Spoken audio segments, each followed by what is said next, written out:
स्थानिक स्वराज्य संस्थांच्या निवडणुका अवघ्या काही दिवसांवर आलेल्या असताना विरोधकांनी मतदार याद्यांमधील घोळाचा मुद्दा उपस्थित केलेला आहे। निवडणुकीसाठी मतदार याद्यांची दुरुस्ती करा अशी मागणी विरोधकांनी केली आहे। राज ठाकरेंनी तर वडिलांपेक्षा वयस्कर असलेल्या 125 वर्षांच्या मतदारांची यादी वाचून दाखवली आहे। तर एकाच पत्त्यावर शेकडोंच्या संख्येने नोंद झालेल्या मतदारांची तर विरोधी पक्षांनी यादी वाचून दाखवली आहे। बघूयात आजच्या दिवसभरामध्ये महाविकास आघाडीचं शिष्टमंडळ आणि निवडणूक आयोगाच्या बैठकीमध्ये नेमक्या काय काय घडामोडी झाल्या, कोणकोणते आक्षेप विरोधकांनी घेतलेत। चारकोक, नाव नंदिनी महेंद्र चव्हाण, वडिलांचे नाव महेंद्र चव्हाण, वय वर्ष 124, वय 124। आता वडिलांचे डिटेल्स, नाव महेंद्र कुमार श्रीनाथ चव्हाण, वडिलांचे नाव श्रीनाथ चव्हाण, वय 43। कोणी कोणाला काढले तेच कळत नाही। राज ठाकरेंनी मतदार यादीत कसे घोळ आहेत याचा सांगितलेला हा अफलातून नमुना। विरोधकांनी मतदार याद्यांमधील वेगवेगळ्या पातळ्यांवर झालेले वेगवेगळे घोळ सांगण्यासाठी पुराव्यांसह निवडणूक आयुक्तांची भेट घेतली। यावेळी मतदार नोंदणीत किती गफलती होतात याचा नमुनाच राज ठाकरेंनी सादर केला। कांदिवलीतले 2 मतदार चक्क 125 वर्ष वयाचे असल्याचं त्यांनी सांगितलं। याहून कमाल म्हणजे 125 वयाच्या मतदाराच्या वडिलांचं वय अवघं 40च्या घरात होतं। राज ठाकरेंनी यावर जी कोटी केली त्यामुळे पत्रकार परिषदेत एकच हशा पिकला। मतदारसंघ 160 कांदिवली पूर्व, नाव धनश्री कदम, वडिलांचे नाव दीपक कदम, वय वर्ष 23। आता वडिलांचे डिटेल्स, नाव दीपक रघुनाथ कदम, वडिलांचे नाव रघुनाथ कदम, वय 117। मतदारसंघ 161 चारकोक, नाव नंदिनी महेंद्र चव्हाण, वडिलांचे नाव महेंद्र चव्हाण, वय वर्ष 124, वय 124। आता वडिलांचे डिटेल्स, नाव महेंद्र कुमार श्रीनाथ चव्हाण, वडिलांचे नाव श्रीनाथ चव्हाण, वय 43। कोणी कोणाला काढले तेच कळत नाही। या 2022च्या याद्या, त्याच्यामध्ये फोटो आहे, नाव आहे, सगळं आहे।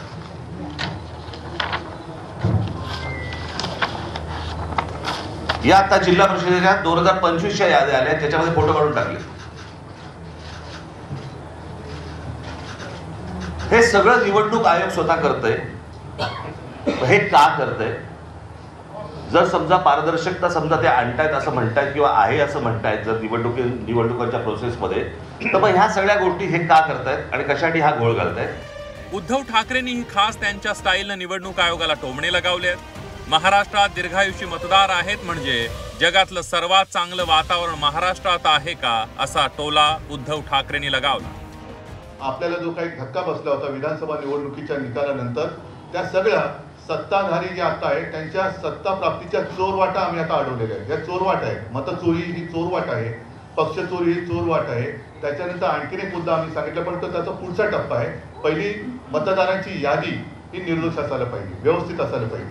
म्हणजे 117 वर्ष आणखीन 124 वर्ष असे जर का लंबी उमरवाले मतदार असतील तर मला वाटतं जगातलं सगळ्यात चांगलं वातावरण, हवामान हे आपल्या देशात आहे। राष्ट्रवादी शरद पवार पक्षाचे नेते जयंत पाटील यांनी नालासोपाऱ्यातील सुषमा गुप्ता यांचं नाव 6 वेळा मतदार यादीत नोंदवलं गेल्याचा दावा केला। जेव्हा माध्यमांमध्ये याबाबत बातम्या आल्या तेव्हा अवघ्या काही तासात सुषमा गुप्ता यांचं नाव डिलीट करण्यात आल्याचा आरोप जयंत पाटलांनी केला। निवडणूक आयोगाचं सर्व्हर दुसराच कोणी व्यक्ती चालवतो का असा संशयही त्यांनी व्यक्त केला। नालासोपारा मतदारसंघामध्ये सुषमा गुप्ता या महिलेचं नाव वेगवेगळ्या एपिक ID सह 6 वेळा नोंदवलेलं आहे आणि आपणच 12 ऑगस्टला विविध न्यूज चॅनलने माध्यमांमध्ये पुराव्यासह हे दाखवलं। 12 ऑगस्टला आपण दाखवलं, दुपारी 3 वाजता आमच्या पक्षाने, आमच्या कार्यकर्त्यांनी तपासलं, आपण म्हणतो की वस्तुस्थिती याच्यात होती मतदार यादीत ऑनलाईन, आणि 6 वाजता मात्र ती सगळी नावं या बाईंची म्हणजे या श्रीमती गुप्ता जे आहेत त्यांचं नाव हे त्या ठिकाणाहून काढण्यात आलं। आमचा प्रश्न आम्ही निवडणूक आयोगाला विचारलेला आहे की ही नावं कुणी काढली, कुणी त्यावर तक्रार केली, तक्रार कधी करण्यात आली आणि कुणी स्थळ पाहणी केली आणि हे फोटो एकाच महिलेचे आहेत याचं व्हेरिफिकेशन करण्याच्या कुणी नावं काढली. आमचा दावा असा आहे आणि आमचा समज व्हायला लागलेला आहे की राज्य निवडणूक आयोग किंवा केंद्रीय निवडणूक आयोगाचा सर्व्हर हा महाराष्ट्रात दुसरा कोणीतरी चालवतो असा आमचा आता अनुभव व्हायला लागलेला आहे. आणि दुसरा कोणीतरी परस्पर या मतदार याद्यांमध्ये नावं घालतो, मतदार याद्या उघड झाल्या की नावं काढतो. राज्य निवडणूक आयोग असो किंवा केंद्रीय निवडणूक आयोग यांच्या हातात काही नाही आहे, कुणीतरी बाहेरच ही सिस्टीम ऑपरेट करतंय असा याचा अर्थ आहे.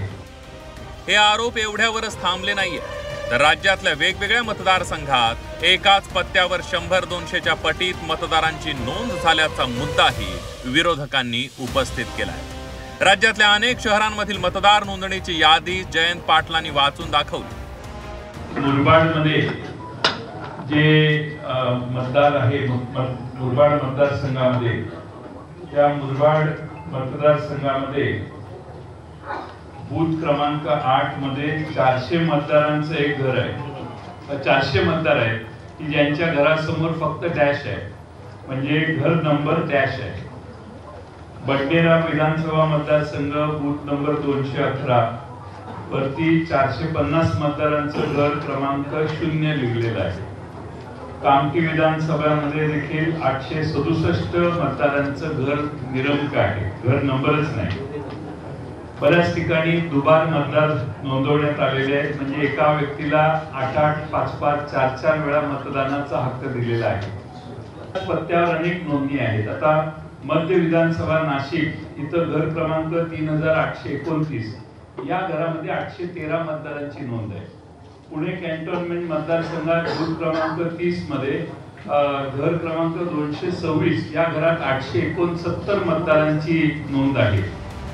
मतदार यादी सुधारणांचा मुद्दा हा कोणत्याही पक्षाचा मुद्दा नाही, त्यामुळे विरोधकांसोबत सत्ताधारी निवडणूक आयुक्तांच्या भेटीला का आले नाहीत असा सवाल उद्धव ठाकरेंनी उपस्थित केला. तर मुख्यमंत्री देवेंद्र फडणवीसांनी मतदार याद्यांमधील दोष काढून टाकायलाच हवेत अशी भूमिका मांडली. भारतीय जनता पक्षाने आज आमच्या शिष्टमंडळात यायला पाहिजे. आज किंवा काल येऊ शकले नसतील तर त्यांनी सांगावं उद्या येतो, आम्ही सगळे मिळून जायला तयार आहोत. आता हा प्रश्न जो आहे हा चेंडू भाजपच्या कोर्टात आहे. त्यांचा जर का त्यांची जर का ह्याच्यात ढवळाढवळ नसेल तर त्यांनी आमच्या शिष्टमंडळात सामील व्हावं आणि आम्ही जी मागणी करतो ती त्यांनी करावी. कायदा समजून घ्यायचा नाही आणि केवळ नरेटिव्ह तयार करायचा प्रयत्न हे करतायत. आज मी तर सगळ्या कार्यक्रमांमध्ये आहे, पण मी असं ऐकलं की कोणीतरी आम्हालाही आव्हान केलं आहे. हो, आमचीही सगळं सहकार्य करण्याची तयारी आहे. इलेक्शन चांगले झाले पाहिजेत, आमची तयारी आहे. वोटर लिस्टमध्ये जर काही सुधारणा करायच्या असतील आमचा पूर्ण पाठिंबा आहे, आमचं काही त्याला ना नाही आहे. मतदार याद्यांमधील घोळाचा मुद्दा विरोधकांनी उपस्थित करून मतदान यंत्रणेलाच आरोपीच्या पिंजऱ्यात उभं केलं. विरोधकांच्या आरोपांना निवडणूक आयोग कसं सामोरे जात आहे, निवडणूक आयोग विरोधकांचे आरोप खोडून काढण्यासाठी कोणती रणनीती अवलंबणार याकडे महाराष्ट्राचं लक्ष लागलंय. सीमा आढे आणि कृष्णात पाटील सह ओम देशमुख, झी 24 तास, मुंबई.